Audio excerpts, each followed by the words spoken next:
A warning to our viewers. What you're about to watch is a true story.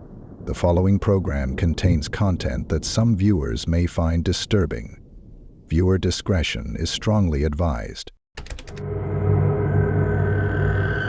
April 13th, 2011, 7:42 a.m. Darden, Tennessee. In the back of a pickup truck, wrapped in a multicolored blanket, lay the body of a 20-year-old nursing student. The killers thought she was dead. They'd driven her to the Tennessee River beneath the Interstate 40 bridge, planning to gut her body so it wouldn't float to the surface. But as they pulled her lifeless form from the truck bed, something happened that would haunt investigators for years to come. Holly Bobo moved. She was still alive. What happened next was an execution, a single gunshot to the back of her head. But this wasn't just murder. This would become one of Tennessee's most controversial cases, where confessions were recanted, witnesses disappeared, and justice seemed as elusive as the truth itself. This is the story of how a nursing student's dream became a family's nightmare, and how the pursuit of justice became a question mark that still haunts rural Tennessee today. Welcome to the Shadow Files crime series. Tonight's case will shake you to your core. Take a moment to hit subscribe, drop a like, and please let us know where you're watching from. And now, we begin. To understand what happened to Holly Bobo, you need to understand where it happened. This is 2011 rural Tennessee, a world away from the connected, surveillance-heavy society we live in today. Darden, Tennessee. Population 387. The kind of place where everybody knows everybody, where your business is everyone's business, and where that's not necessarily a bad thing. We're talking about post-recession America. People are struggling, but communities like this one stick together. They help each other out. They trust each other. This is deep Bible Belt country, where families lived on the same land for generations, where hunting isn't just a hobby, it's a way of life, where men in camouflage walking through the woods at dawn is as normal as Sunday church service. In 2011, cell phones were common, but GPS tracking was basic. Social media was just emerging. Facebook was still new territory for most small-town folks. There were no Ring doorbells, no surveillance cameras on every corner, no digital footprints tracking every movement. This was a place where people still left their doors unlocked, where children walked to school alone, where trust wasn't naive, it was necessity. Everyone watched out for everyone else's kids. But that trust, that small-town security, was about to be shattered forever. The Bobo family embodied everything good about small-town Tennessee. Dana Bobo worked construction, a man who built things with his hands, who provided for his family through honest labor. Karen Bobo was the kind of mother who knew where her children were at all times, who balanced protection with freedom in that delicate dance every parent knows. Their home sat on rural property, surrounded by dense Tennessee woods. Holly's grandmother owned adjacent land where the family would hunt. This wasn't unusual. In Decatur County, hunting was as natural as breathing. The woods were safe. The woods were home. Clint Bobo was Holly's younger brother, protective, typical teenager, the kind of kid who'd rather sleep in than get up early. But he loved his sister fiercely, and she loved him back. And Holly? Holly had dreams bigger than Darden's 387 residents. She was studying nursing at the University of Tennessee at Martin, commuting to classes in nearby Parsons. She wanted to help people, to heal people. In a community where most kids stayed close to home, Holly was planning to make a difference in the world. The Bobos were connected to something larger, too. Holly's cousin was Whitney Duncan, a rising country music star who was just beginning to make her mark in Nashville. Fame was touching this family, but they remained grounded in their small-town values. It was the perfect life, in the perfect place. Until April 13th, 2011, when perfect became a nightmare. Holly Lynn Bobo was born on October 12, 1990, and she was exactly the kind of person small towns are built around. Friends described her as shy but determined. the girl who'd quietly worked twice as hard as everyone else to achieve her dreams. She was an excellent student who'd found her calling in nursing. While other 20-year-olds were partying or figuring out their majors, Holly knew exactly what she wanted to do with her life: help people heal. She was enrolled at the University of Tennessee at Martin, studying at their Parsons Center, just a short drive from home. Every day, she'd make that commute with purpose, working toward her nursing degree with the kind of dedication that made her professors remember her name. Holly was in a serious relationship with Drew Scott. They'd been together long enough that friends were expecting an engagement announcement. Drew was the kind of boyfriend parents approve of. Respectful, hard-working, someone who understood Holly's ambitions and supported them. Their relationship was built on the solid foundation that small-town romances often are: shared values, family approval, and genuine love. The bond between Holly and her brother Clint was special. Despite their age difference, they were protective of each other in that way siblings are when they're raised right. Holly was the responsible older sister. Clint was the little brother who'd do anything for her. Holly was an early riser, disciplined, family-oriented. She balanced her demanding nursing coursework with family time, with Drew, with the kind of quiet social life that revolves around church, family gatherings, and long-term friendships. April 12, 2011, was her last normal day. She spent it studying for her nursing exam, talking with friends, living the life of a focused college student on the verge of achieving everything she'd worked for. She had no idea that in less than 12 hours, her name would be known across America for all the wrong reasons. 4:30 a.m., Holly's alarm clock pierced the pre-dawn darkness of her bedroom in the Bobo family home. This wasn't unusual. Holly was a dedicated student who often rose early to study. She had a nursing exam that day, and she never took her education lightly. The house was quiet. Her parents, Dana and Karen, were preparing to leave for work. Clint was still asleep, enjoying those precious extra hours that younger siblings always seem to get. And at 7:30 a.m., Holly's phone rang. It was Drew Scott, calling from the woods on Holly's grandmother's property where he was turkey hunting. This was normal. Drew often hunted the family land, and he and Holly talked multiple times throughout the day. It was a brief conversation, probably checking in before her exam, maybe making plans for later. 7:42 a.m. Holly made her final outgoing phone call. 12 minutes. That's all that separated Holly's normal life from a nightmare. After 7:42 a.m., every call and text to Holly's phone would go unanswered, forever. By this time, Dana and Karen Bobo had left for work. Clint was still sleeping. Holly should have been getting ready to leave for her exam at the nursing program. Instead, something was terribly wrong. The family dogs began barking frantically, the kind of aggressive barking that means danger, not just a passing deer or raccoon. A neighbor would later report hearing a scream from the direction of the Bobo property. But in that moment, as Holly's phone fell silent forever, nobody yet knew that a predator had already chosen his target, and Holly Bobo's ordinary Wednesday morning was about to become every parent's worst nightmare. As we go into the most chilling details of this documentary, take a brief moment to like and subscribe to our channel if you haven't already, for more in-depth investigations and analysis of significant cases like this. What Clint Bobo witnessed next would haunt him for the rest of his life. Around 8 a.m., the family dogs erupted into frantic barking, not the playful barking of dogs chasing squirrels, but the aggressive, protective barking that signals real danger.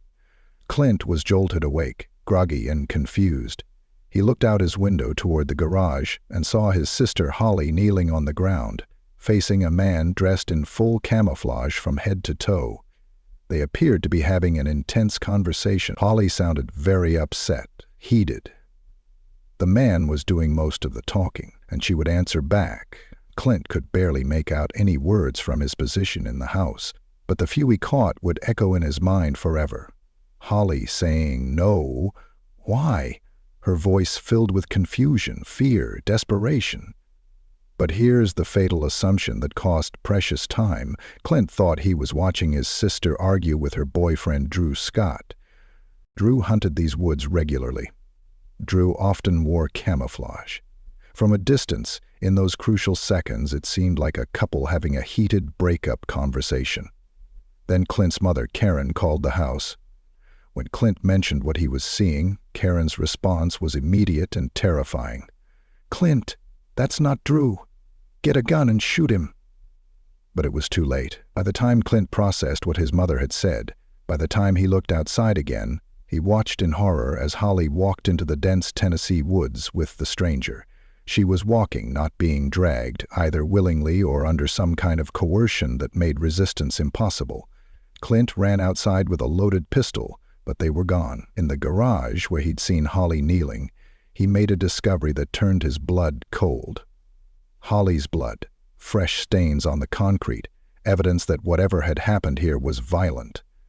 Clint immediately dialed 911, but even that went wrong because his mother Karen was calling from her workplace in a different county. She reached the wrong dispatcher initially, costing precious minutes while the trail grew cold. When the correct authorities were finally contacted, law enforcement arrived at the Bobo residence exactly 10 minutes after Clint's call. 10 minutes.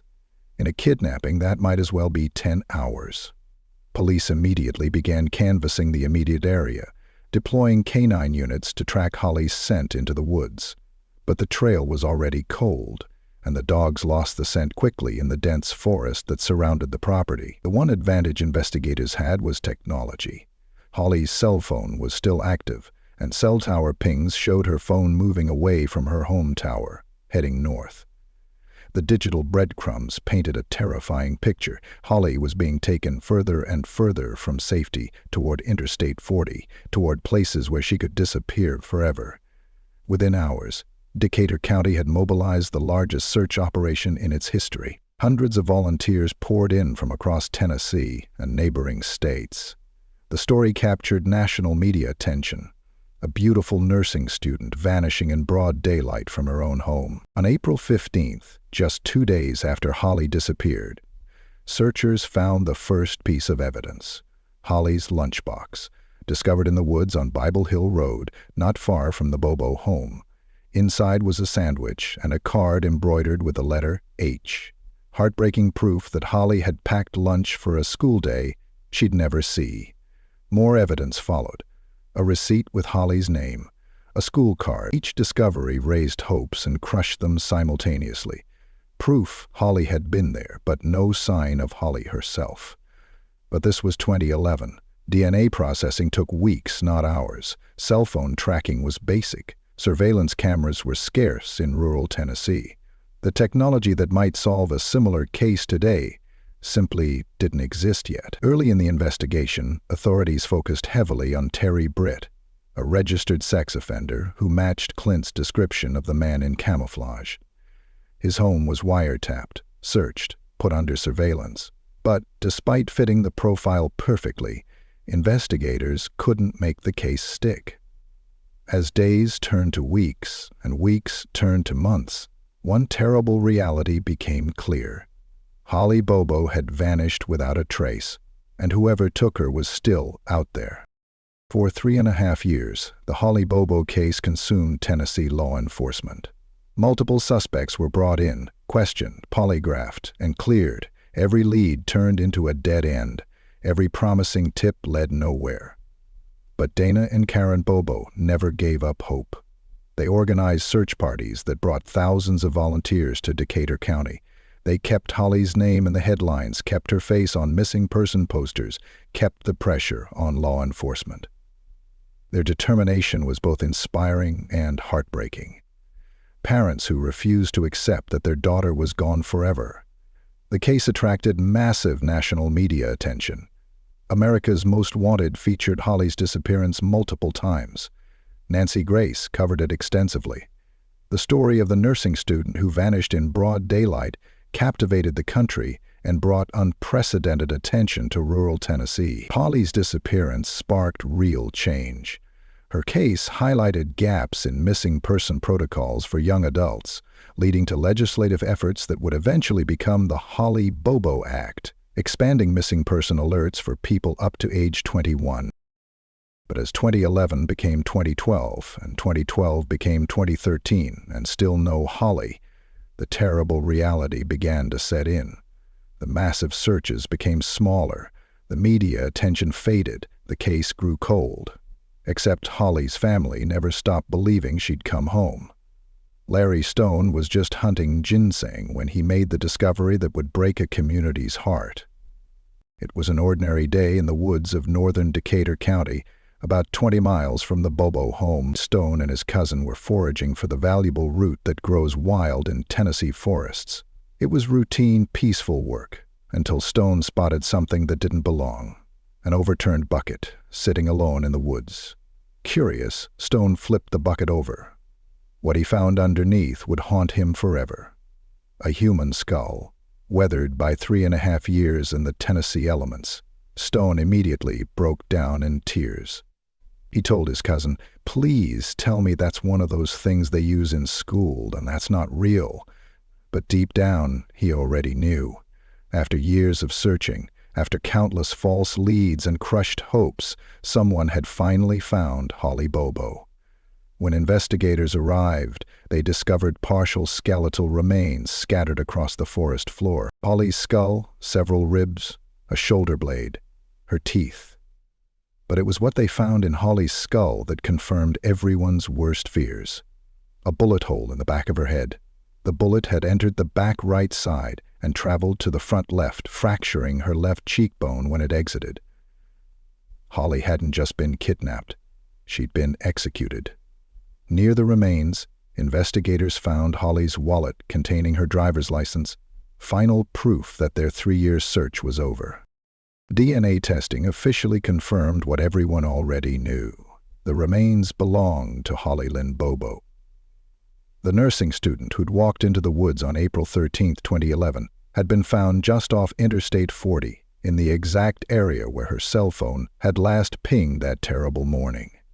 For Dana and Karen Bobo, 3.5 years of hope, of believing their daughter might somehow still be alive, came crashing down in an instant. Holly was coming home, but not the way they'd prayed for. The question now wasn't whether Holly was dead. The question was who killed her, and whether they'd ever face justice. Here's where this case takes a disturbing turn. In March 2014, 6 months before Holly's remains were even found, arrests began based on what prosecutors called a breakthrough. But that breakthrough came from one of the most controversial confessions in Tennessee legal history. John Dylan Adams was arrested on unrelated weapons charges. Dylan wasn't your typical criminal. He was intellectually disabled, with a mental capacity that made him highly susceptible to suggestion and coercion. During his interrogation, Dylan told police something that would change everything. He claimed he witnessed Holly Bobo alive at his brother's house after her abduction. According to Dylan's statement, he went to his brother Zach's residence on April 13th to get his truck. There he allegedly saw Holly sitting in a green chair wearing a pink t-shirt with Jason Autry standing nearby. Dylan claimed Zach was wearing camouflage shorts and told him he had raped Holly and videotaped it. This confession led to the arrests of Zach Adams, Jason Wayne Autry, and Shane Kyle Austin. But here's the problem. Dylan Adams later recanted his entire confession, claiming investigators had coerced him after keeping him up all night without food or water until he finally said, "What do you want me to say?" Dylan's family insisted he was being manipulated. His mother described watching interrogation footage, where TBI agents would correct Dylan's story. "Don't you mean this? Don't you mean it happened like this? No, Dylan, it went down like this." She could see the moment her son gave up and just started agreeing with whatever they suggested. But the damage was done. Based largely on this questionable confession from a vulnerable individual, 4 men were charged with Holly Bobo's kidnapping, rape, and murder. When the case finally went to trial, prosecutors presented a theory that seemed almost too bizarre to believe.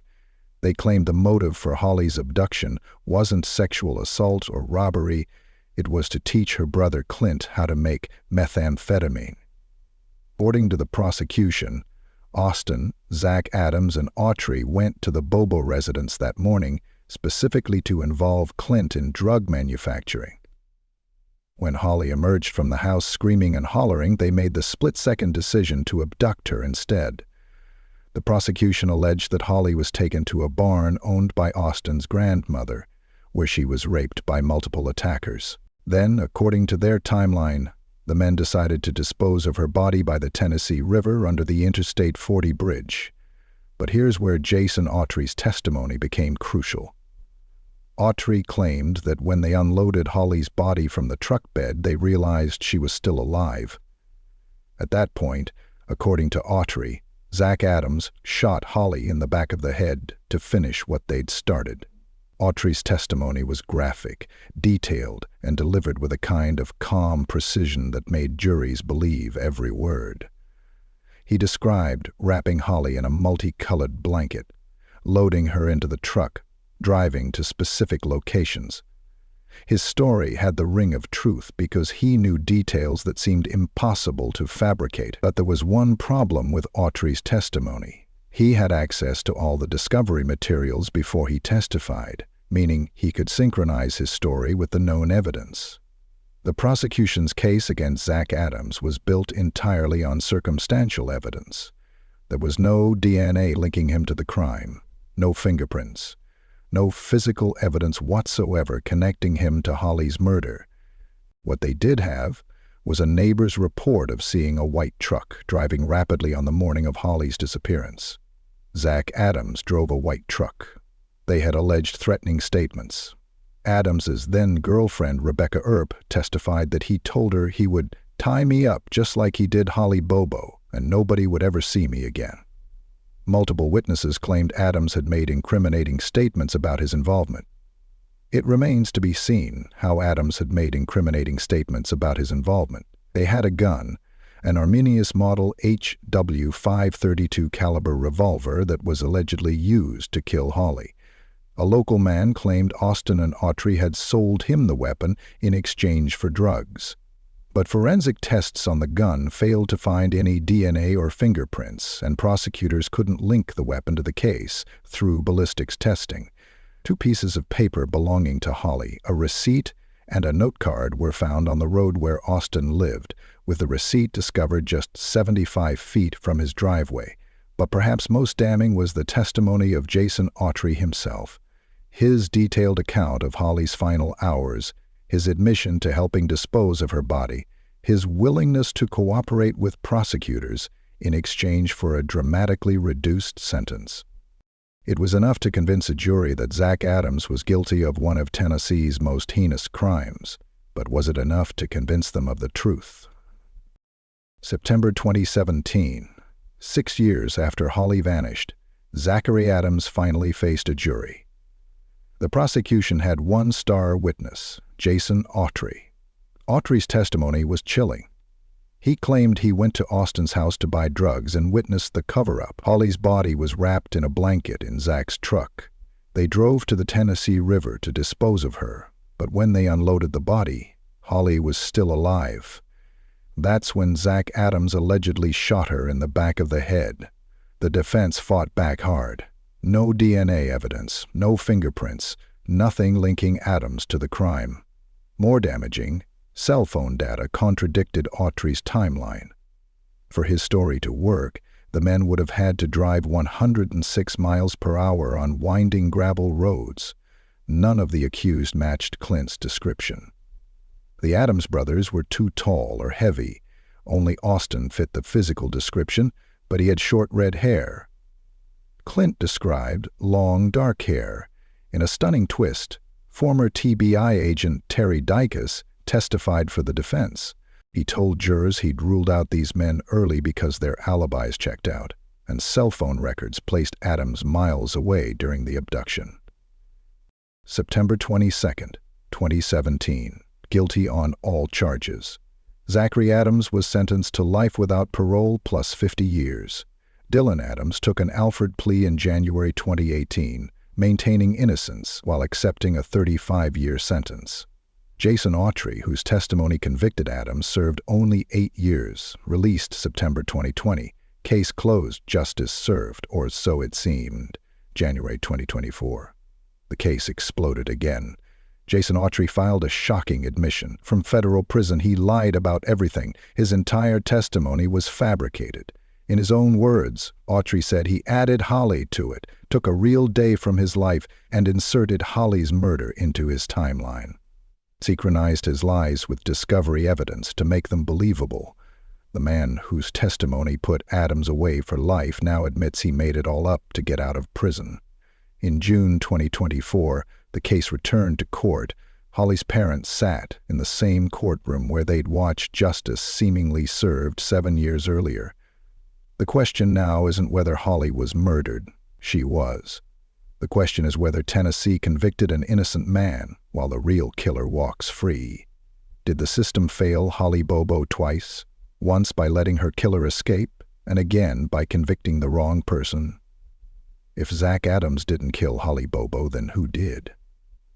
Terry Britt remains the elephant in the room. The registered sex offender who perfectly matched Clint's description was never cleared by the TBI. Britt had fabricated his alibi, claiming his wife stayed home to help install a bathtub, but investigators discovered she'd actually gone to work that morning before he called and made her leave. The store had no record of the bathtub receipt they produced. Most damning, Britt couldn't be excluded as the source of a palm print found on Holly's car. This case exposes the dangerous pressure to solve high-profile crimes quickly. Dylan Adams, an intellectually disabled young man, was coerced into a confession that led to multiple arrests. Prosecutors withheld evidence, missed discovery deadlines, and charged defendants without probable cause as investigatory techniques. The Tennessee Bureau of Investigation briefly withdrew from the case entirely, accusing prosecutors of misconduct. When vulnerable people can be manipulated into false confessions and circumstantial evidence can send innocent people to prison for life, the system has failed everyone, including Holly. Holly Bobo was more than a victim. She was a daughter who called her parents every day, a sister who protected her little brother, a nursing student who dreamed of healing others, a young woman whose kindness touched everyone she met. Her legacy lives on in real change.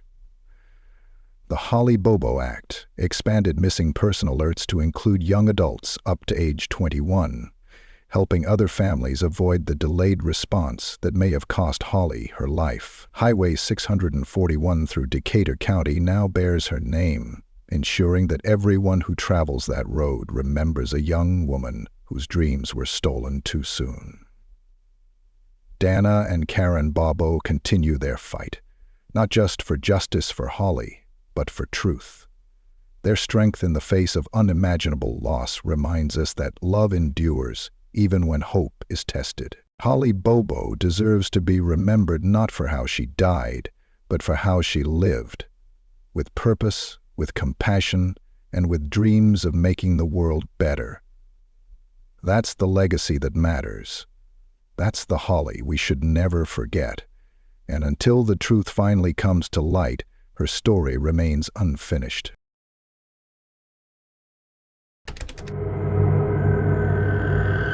A man convicted of kidnapping, raping, and murdering a college student may have his sentence reduced. The 1982 case against Jerry Beatty has been reopened. Our Lily Zhang is at the Anne Arundel Courthouse with this report. A convicted rapist and murderer in one of the most notorious cases in Maryland history could be released early under a 2021 law that bans children and teens from spending the rest of their lives in prison. In 1982, 22-year-old Stephanie Roper was on her way home when her car broke down on a rural road in Prince George's County. She never made it home.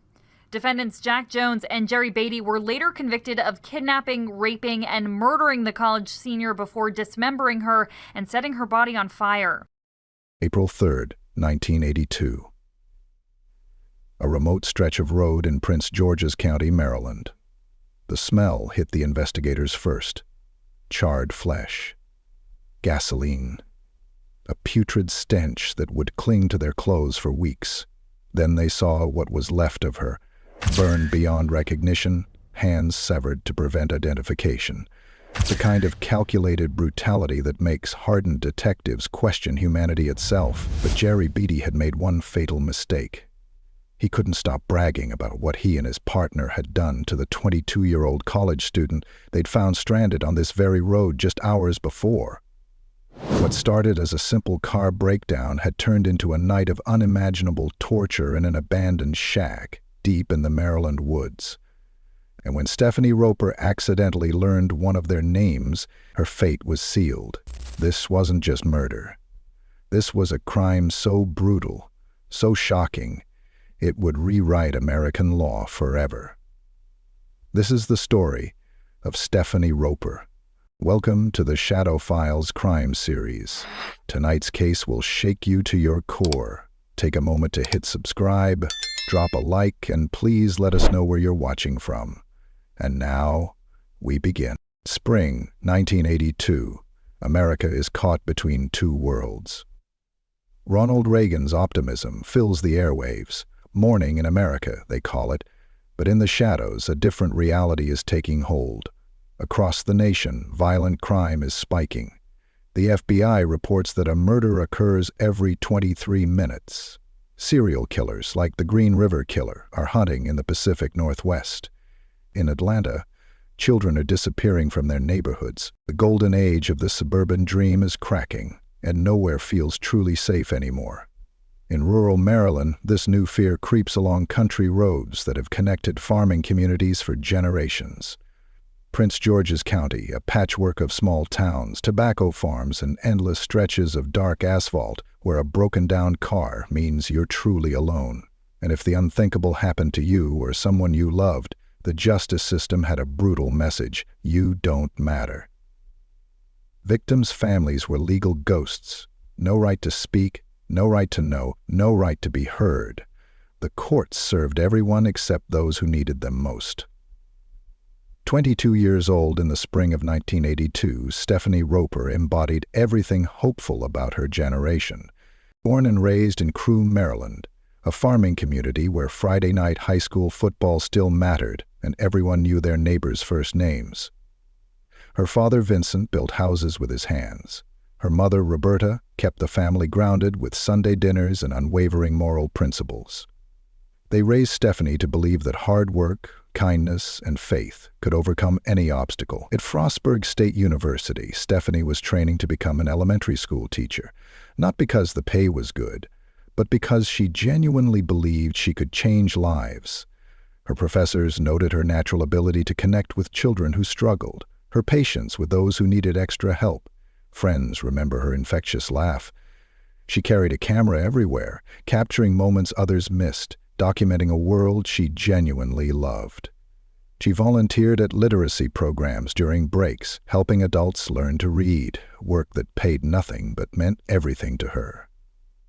That spring, she'd fallen in love. Close friends whispered about post-graduation plans, maybe an engagement ring. Her journal from those weeks overflows with excitement about the future. Graduate school, maybe the Peace Corps. Definitely a classroom full of eager young minds. On April 3, 1982, Stephanie was home on college break, excited about an evening with friends in Washington, D.C. She'd just received glowing evaluations from her student teaching supervisor. Life was exactly where it should be. She kissed her parents goodbye that evening, promising to drive carefully on the dark country roads between D.C. and home. She had no idea that in the darkness of Prince George's County, two predators were already on the hunt, waiting for someone exactly like her to need help. Every monster has an origin story. Jerry Lee Beatty's began with tragedy and spiraled into something far worse. Born in 1965, Jerry's childhood shattered when his mother died. He was just 12 years old. What should have been grief became a nightmare. His father's response wasn't comfort, but rage, physical abuse, emotional torture. By 14, Jerry was living on the streets, surviving however he could. But childhood trauma doesn't excuse what came next, because at 17, Jerry Beatty crossed paths with Jack Ronald Jones, 26 years old, 9 years his senior, and everything Jerry thought he wanted to become. Jones was a predator who'd been perfecting his craft. Court records would later reveal a pattern of escalating violence, petty theft evolving into assault building towards something much darker. He saw in the homeless teenager exactly what he needed. Someone desperate enough to follow orders, young enough to manipulate, damaged enough not to question his methods. In the weeks leading up to April 3, 1982, Beatty had been living with Jones, learning from him. The older man was teaching the younger one that people were objects to be used, that power came from inflicting pain, that the world owed them whatever they could take. They'd already committed crimes together, breaking and entering, theft, assault. Each success made them bolder. Each victim who didn't fight back made them hungrier for someone who would.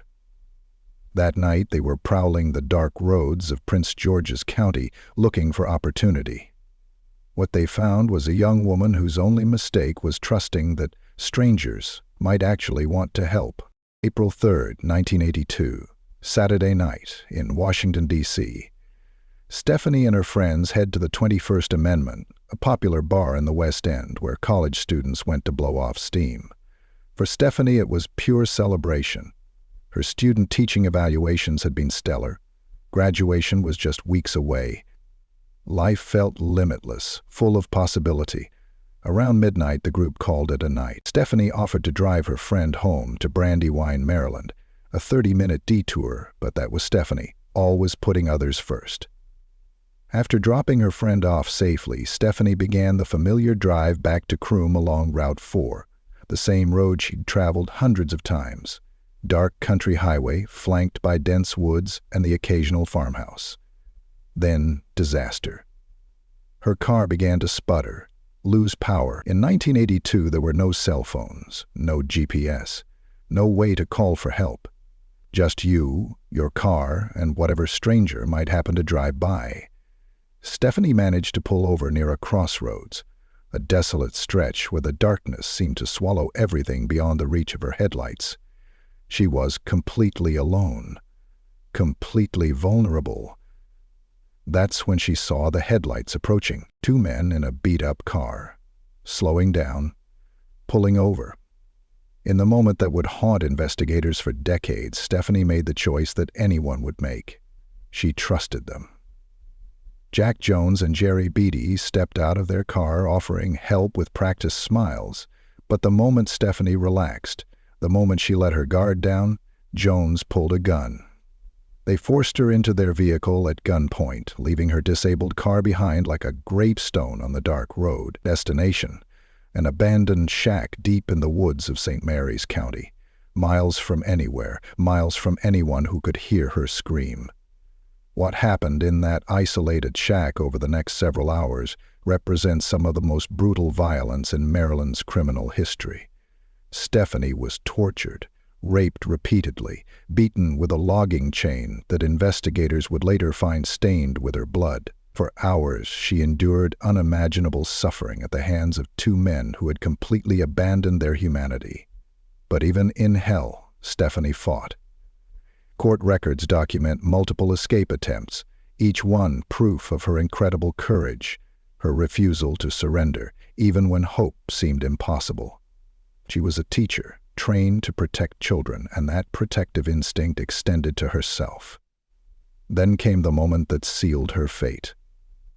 In their twisted excitement, one of the men called the other by his first name. Stephanie now knew their identity. She could identify them. Jones and Beatty realized their mistake. As long as Stephanie lived, she was a witness who could destroy them. The decision to kill her was calculated, cold-blooded, not committed in the heat of passion, but as a deliberate choice to save themselves. They fractured her skull with the logging chain. They shot her to death, but even that wasn't enough. Determined to prevent identification, they burned her body with gasoline and severed her hands. By dawn on April 4th, Stephanie Elizabeth Roper, honor student, future teacher, beloved daughter, was gone. But evil, no matter how calculated, is ultimately stupid. Jerry Beatty, the same broken boy who had learned that violence was power, couldn't resist the ultimate display of that power, bragging about what he'd done. Within days of the murder, Beatty was telling others about the young woman they'd killed. Each boast was another nail in their coffin, another piece of evidence that would lead police straight to their door. The discovery came on April 4th, less than 24 hours after Stephanie's murder. A passerby noticed something burning in the woods near the abandoned shack in St. Mary's County. What investigators found defied their worst expectations. Stephanie's burned remains, mutilated beyond recognition, the logging chain still nearby, stained with evidence of unthinkable violence. Even veteran detectives struggled to process the scene. But Jerry Beatty's fatal flaw, his need to boast about the power he'd wielded, became their breakthrough. Within days, multiple witnesses came forward. Beatty had been bragging to anyone who would listen about what he and Jones had done to some college girl. The arrests came swiftly. Both men were charged with kidnapping, rape, and felony murder. The evidence was overwhelming, not just physical, but Beatty's own words condemning them both. Justice, it seemed, would be swift and certain. Jones was convicted by jury in Baltimore County, while Beatty pleaded guilty to the same charges in Anne Arundel County. Both courts imposed 2 concurrent life sentences with parole eligibility after 24 years.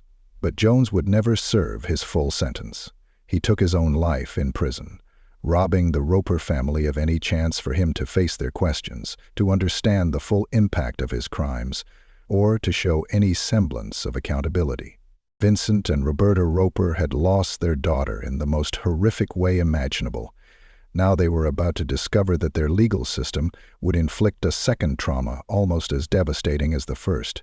When Jack Jones went to trial in Baltimore County, the Roper family was told they couldn't observe the proceedings. They were witnesses, the court explained, and witnesses wait in the hallway. The fact that they were the victim's parents was legally irrelevant. They weren't notified when court dates changed.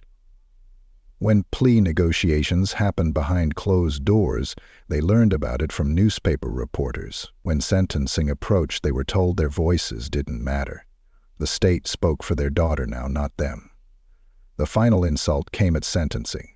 Both Jones and Beatty received 2 concurrent life sentences with parole eligibility after 24 years. The Roper family, the people who knew Stephanie best, who loved her most, who had carried this pain forever, were given no opportunity to tell the court what her life had meant, what her death had cost. Vincent and Roberta sat in that courtroom, surrounded by lawyers and officials who treated their daughter's murder as a legal exercise, her life reduced to evidence exhibits. They realized with crushing clarity that in America's justice system, victims' families were legal ghosts, present but powerless, grieving but ignored. Most families would have retreated into private grief, overwhelmed by trauma and legal powerlessness. Vincent and Roberta Roper chose revolution. In 1982, they founded the Stephanie Roper Committee, initially just 2 grieving parents and a folding table in their living room. Their mission was simple but radical: give victims' families a voice in the justice system that claimed to serve them. Word spread. Other families emerged from the shadows: parents, spouses, children of murder victims who had been silenced by the same system. What started as a support group became a movement. What began as grief became a force for change. By 2004, their work had reached the highest levels of government. The Crime Victims' Rights Act, federal legislation named partially for Stephanie Roper, granted victims' families rights that seemed impossible in 1982. The right to be heard at sentencing, the right to be notified of proceedings, the right to have their voices matter. For over 40 years, Roberta Roper has led this fight. Now in her 80s, she has transformed the Maryland Crime Victims Resource Center into a lifeline, serving thousands of families each year. The organization provides legal advocacy, counseling, and something the Ropers never had: a voice in their own justice system.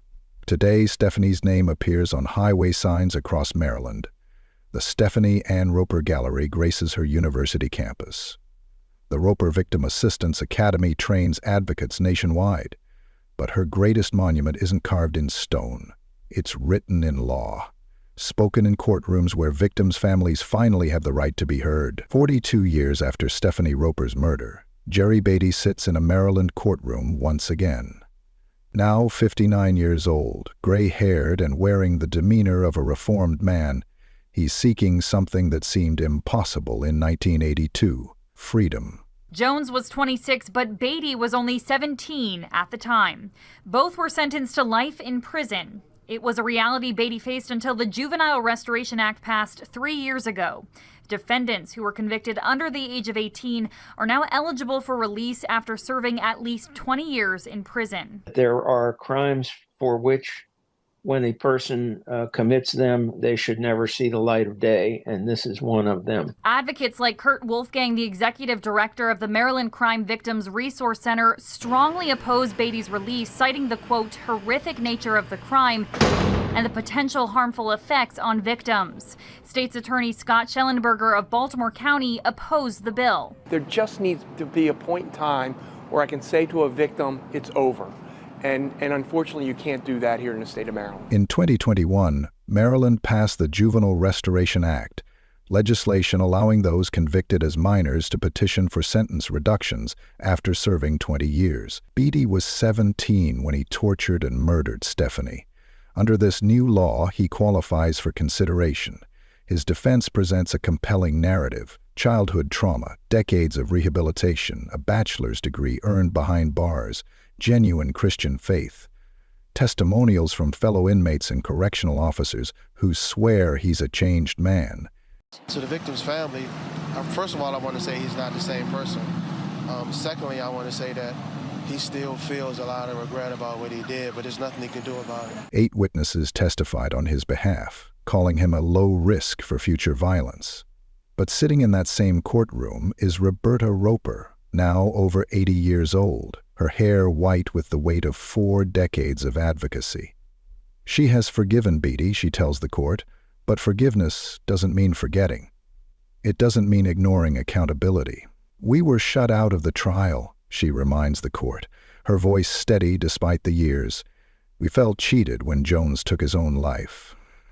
I longed for the day there would be a parole hearing, for Beatty to understand the impact of his choices on our family and community. The courtroom battle over Jerry Beatty's freedom represents questions that have haunted humanity since justice was first conceived. When is enough punishment truly enough? Can someone who committed such evil truly be reformed?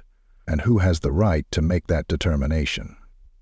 Beatty's supporters argue that keeping a 59-year-old man imprisoned for crimes committed at 17 serves no purpose beyond vengeance. Victims' advocates counter that some crimes are so heinous they forfeit any claim to mercy, regardless of the perpetrator's age. But perhaps the most important question isn't about Beatty at all. It's about who speaks for Stephanie Roper in that courtroom. Who represents the dreams she never fulfilled, the children she never taught, the family she never raised? The answer is written in the very laws that allow Roberta Roper to stand before that court and be heard. In 1982, she had no voice. Today, because of Stephanie's legacy, victims' families across America can speak truth to power, can demand accountability, can ensure that justice remembers not just the perpetrator's humanity, but the victims as well. Whether Jerry Beatty walks free or dies in prison, one thing remains certain: Stephanie Roper's voice echoes in every courtroom where a victim's family stands to speak. Her death sparked a revolution that continues to this day, ensuring that the silenced are finally heard. Today, when victims' families stand in courtrooms across America to address their loved one's killer before sentencing, they exercise a right that simply didn't exist before April 3, 1982. Stephanie Roper's name graces highway signs and university galleries, but her greatest monument isn't carved in stone or cast in bronze. It's written in human voices that refuse to be silenced. Every time a grieving mother faces her child's killer and says, "This is who you destroyed," Stephanie's legacy lives on.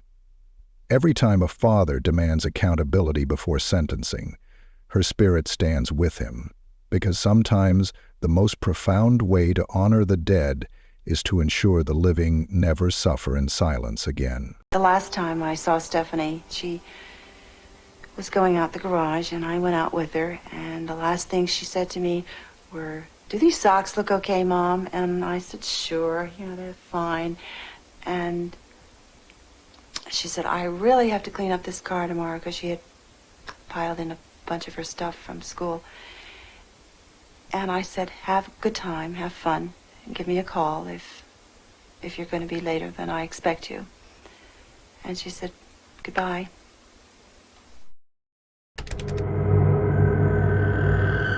For less than a month, he'd been living with dancer Monica Beerley. But Beerley wanted Rakowitz to move out. The former homeless man refused to leave. The dispute infuriated Rakowitz. Because I was really angry at that point. And you've been angry for a long time, hadn't you? Yeah, she was getting me angrier, and angrier every day. In this apartment, he killed Monica, then carefully butchered her body, boiled her bones, and allegedly fed her flesh to homeless people in the park. August 1989, New York City. In the shadowy corners of Tompkins Square Park, homeless residents gratefully accepted bowls of hot soup from a wild-haired man who called himself a prophet. They had no way of knowing that the generous stranger ladling out their meal had just committed one of the most horrifying acts of cannibalism in New York's history. As they savored what they believed was chicken soup, Daniel Rakowitz watched with satisfaction, knowing that the meat floating in their bowls was actually the boiled remains of 26-year-old Swiss dancer Monika Beer, a woman he had brutally murdered, dismembered in a bathtub, and transformed into his grotesque feast of human flesh. What those desperate souls were consuming wasn't just soup. It was evidence of a crime so depraved that it would forever change how America viewed the thin line between madness and evil. Welcome to the Shadow Files crime series. Tonight's case will shake you to your core. Take a moment to hit subscribe, drop a like, and please let us know where you're watching from. And now, we begin. This nightmare unfolded in the late 1980s in New York City's East Village, a neighborhood that existed as a powder keg of contradictions. While Wall Street boomed just miles away, the streets of Alphabet City were ruled by squatters, punk rockers, drug dealers, and those society had completely forgotten. Tompkins Square Park had transformed into what locals called Tent City, a sprawling homeless encampment where over 150 people lived in makeshift shelters of cardboard and tarp. Punk music blasted through the night, needles littered the ground, and the city's most desperate souls sought refuge in this urban wasteland that the authorities had essentially abandoned. This was an era before cell phones, before social media, before anyone could instantly call for help or alert the world to danger. Someone could disappear, and it might take weeks for anyone to notice. It was a time when mental illness went largely untreated, when the line between harmless eccentric and dangerous predator was often impossible to distinguish until it was far too late.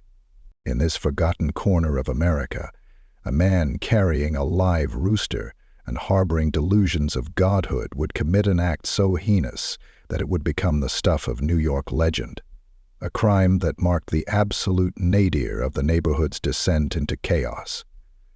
Now, before we continue, again I must warn you, what you're about to hear is the true account of a real crime that horrified New York City. This story contains graphic descriptions of violence, murder, and cannibalism.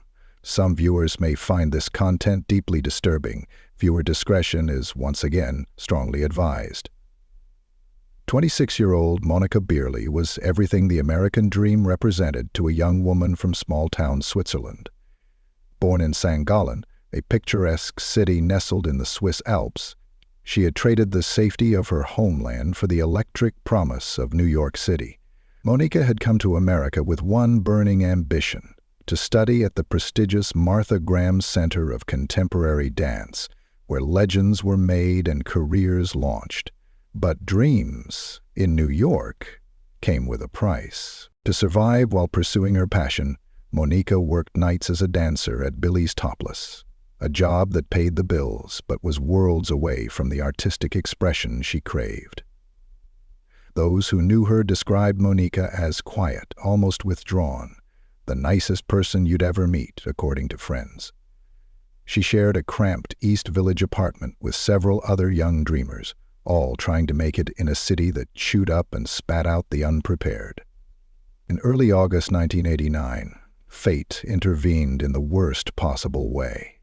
Monica was in Tompkins Square Park when she encountered Daniel Rakowitz, sharing a joint in what seemed like a harmless moment between two East Village residents. When Daniel mentioned he desperately needed a place to stay, Monica made a decision that would cost her everything. She agreed to let him move into her apartment. It was supposed to be temporary, just friends helping friends, the way things worked in their community. Monica made it clear this was not a romantic arrangement, just someone offering shelter to another lost soul in the urban wilderness. But Daniel Rakowitz had very different ideas about their relationship.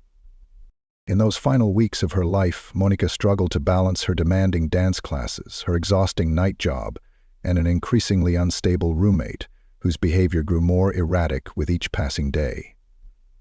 Friends later said she seemed worried, even frightened. But in a neighborhood where everyone had their demons, Monica's concerns didn't seem exceptional. She had no way of knowing she was living with a ticking time bomb. Daniel Paul Rakowitz entered the world in 1960 at Fort Leonard Wood, Missouri, where his father worked as a criminal investigator for the U.S. Army. But Daniel's childhood was shattered when he was just 2 years old. His mother suffered a fatal heart attack, and the toddler was found hours later, alone with her lifeless body. This traumatic beginning would haunt him forever. Raised by his sheriff father in small-town Texas, Daniel showed early signs of severe mental disturbance. By age 22, he had married a 14-year-old girl in what friends described as a deeply disturbing relationship.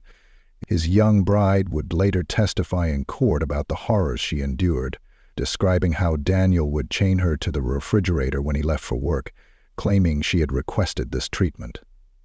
But the physical restraint was only the beginning. When questioned about killing animals and committing acts of violence against women, Daniel's past painted a clear picture of escalating brutality.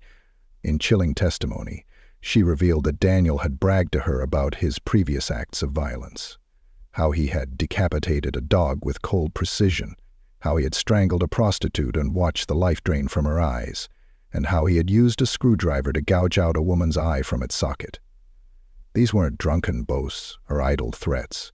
They were detailed confessions delivered with the matter-of-fact tone of someone describing routine tasks. The pattern was unmistakable. Daniel's violence was methodical, sexual in nature, and targeted the most vulnerable victims he could find: animals, children, sex workers, those who had little voice and even less protection. Each act seemed to feed his appetite for the next, more savage encounter. It was this escalating trail of brutality that finally forced Daniel to flee Texas in 1985. The violent incidents that drove him from his hometown weren't isolated outbursts of a troubled man. They were the calculated experiments of a predator perfecting his craft, learning what it felt like to hold absolute power over life and death. By 1985, after a series of violent incidents in Texas, Daniel fled to New York City, drawn to the East Village's tolerance for outcasts and misfits. He was 25 years old and carried with him a lifetime of trauma, mental illness, and violent tendencies that had never been properly addressed. In the East Village, Daniel Rakowitz became a neighborhood fixture, impossible to ignore. Known to everyone as the Chicken Man, he could be seen wandering the streets carrying a live rooster, often perched on his shoulder or sticking out of his backpack.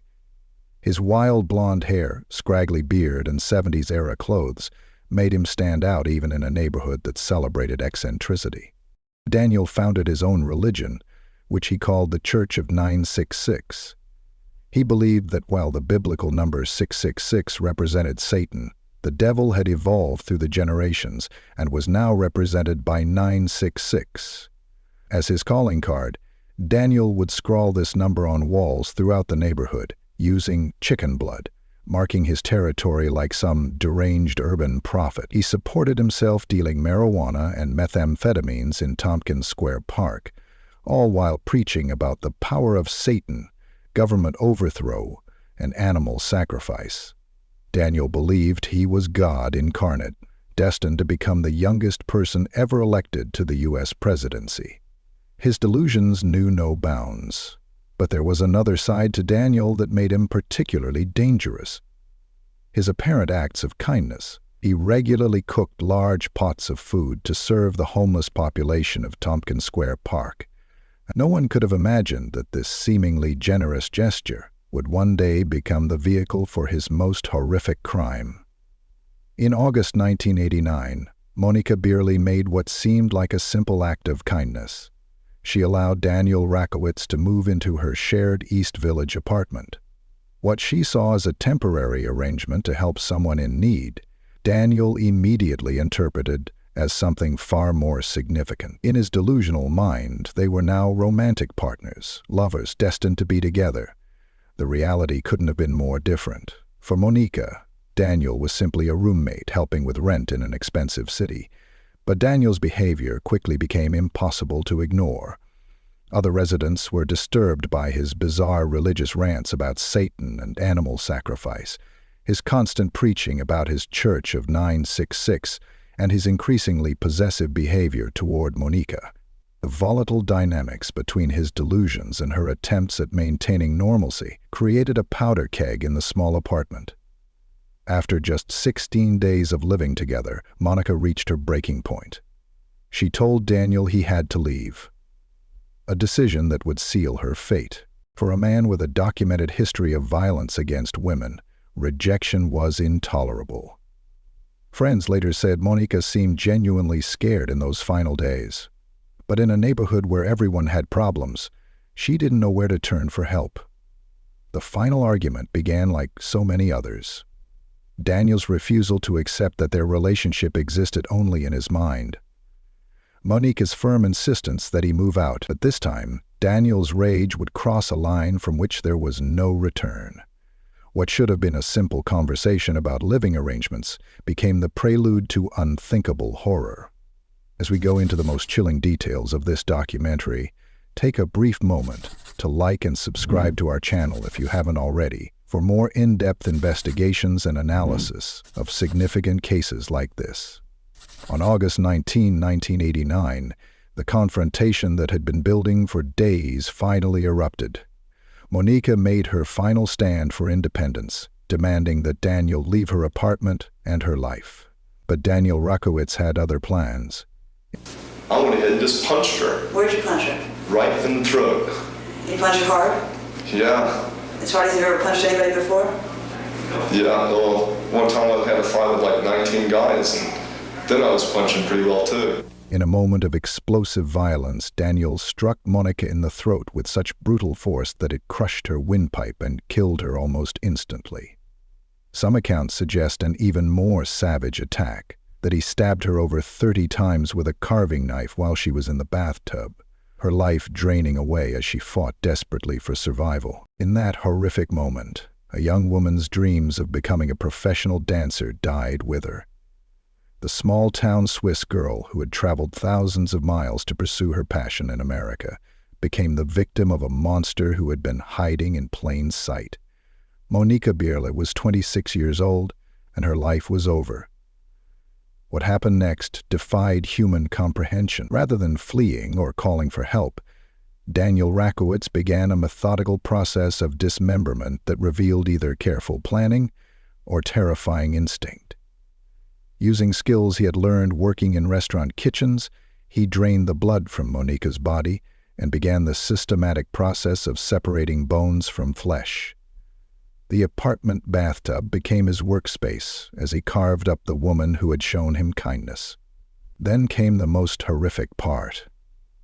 Daniel moved his grisly operation to the kitchen, where he began boiling Monica's remains in large pots on the stove, turning human flesh into what he would later call soup.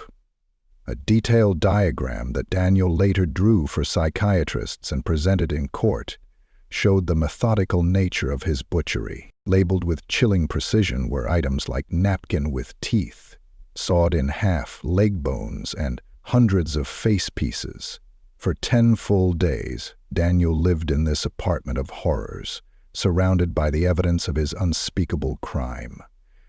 Daniel's regular practice of cooking for the homeless population of Tompkins Square Park now took on a sinister new purpose. Armed with his grotesque soup, he returned to the park, where hungry, desperate people gratefully accepted what they believed was a charitable meal. Later, witnesses would testify to the horror of discovering human remains in their food.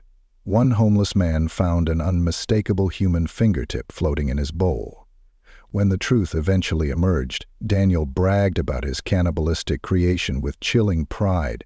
"I killed her and boiled her head. Then I made soup out of her brains. It tasted pretty good." The homeless community's reaction when they learned what they had consumed was one of absolute horror and rage. Some wanted to kill Daniel themselves when they realized they had unknowingly participated in his monstrous act of cannibalism. While distributing his human soup, Daniel still needed to dispose of the evidence. He placed Monica's skull and remaining bones in a bucket filled with kitty litter and stored it in a locker at the Port Authority bus terminal, a grotesque storage unit in one of the city's busiest transportation hubs. But perhaps most disturbing of all was Daniel's behavior in the weeks that followed. He continued walking through Tompkins Square Park with his pet rooster, openly bragging about the murder to anyone who would listen. The community's reaction was telling.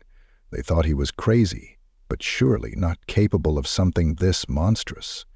The most chilling moment came when a friend visited Daniel's apartment and made a discovery that would haunt her forever. There, simmering on the kitchen stove, was Monica's head.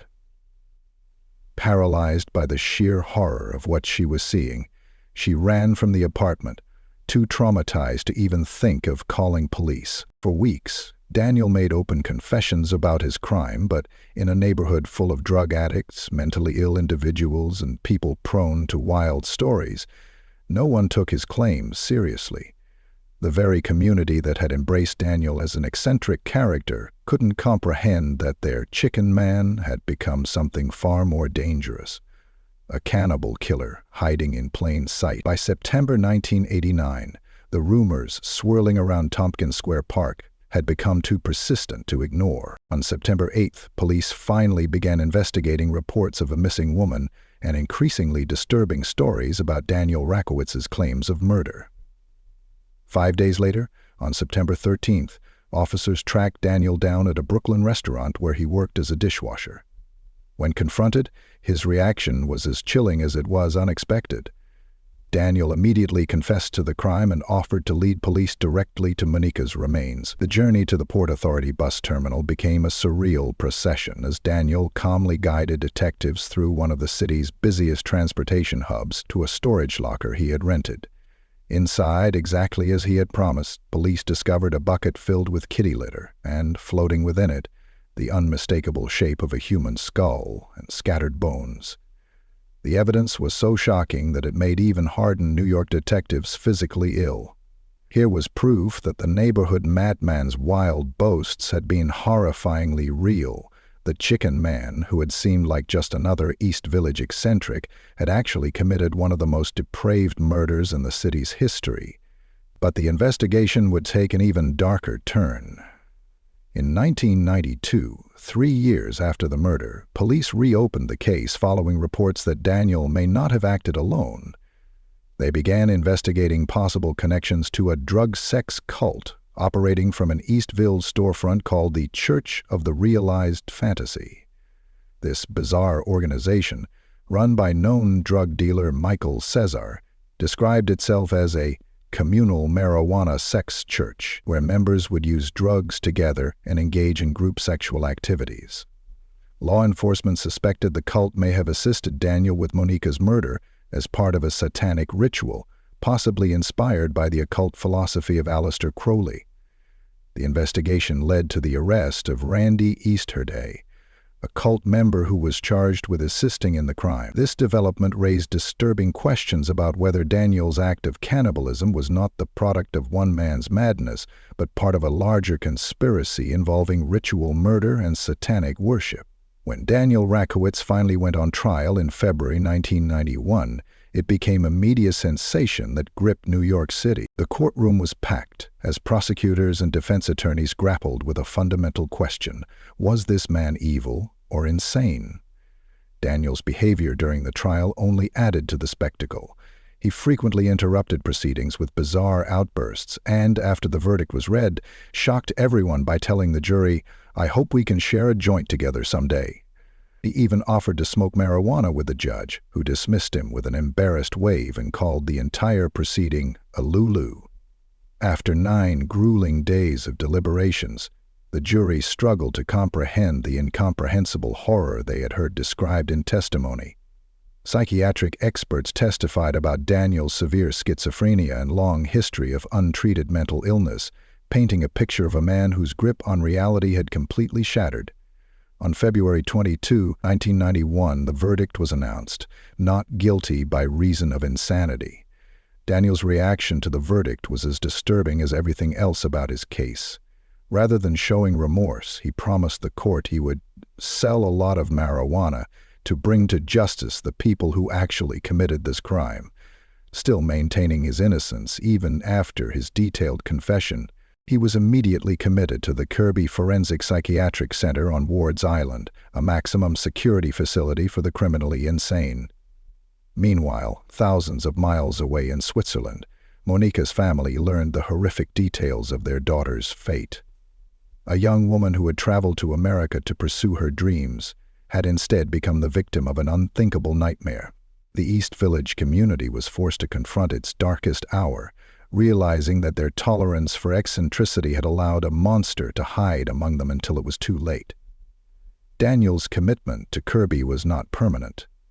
New York state law required periodic reviews of his mental state, giving him opportunities to petition for release or transfer to a less secure facility. In 1995, he underwent his first sanity hearing, but the jury determined he was still too dangerous for release. Nearly a decade later, in 2004, another jury reviewed his case. This time they found Daniel was no longer dangerous, but concluded he remained severely mentally ill and should stay at Kirby. Throughout these proceedings, Daniel continued to maintain his innocence, spinning elaborate alternative theories about who really killed Monica. His ongoing claims and legal challenges have kept this case in the public eye for over 3 decades. The Daniel Rakowicz case became a symbol of the East Village's most dangerous era, a time when mental illness went untreated, when violence lurked behind bohemian facades, and when society's most vulnerable paid the ultimate price. The gentrification that transformed the neighborhood in subsequent decades was partly driven by crimes like this one. Where Tent City once sprawled across Tompkins Square Park, families now play safely with their children.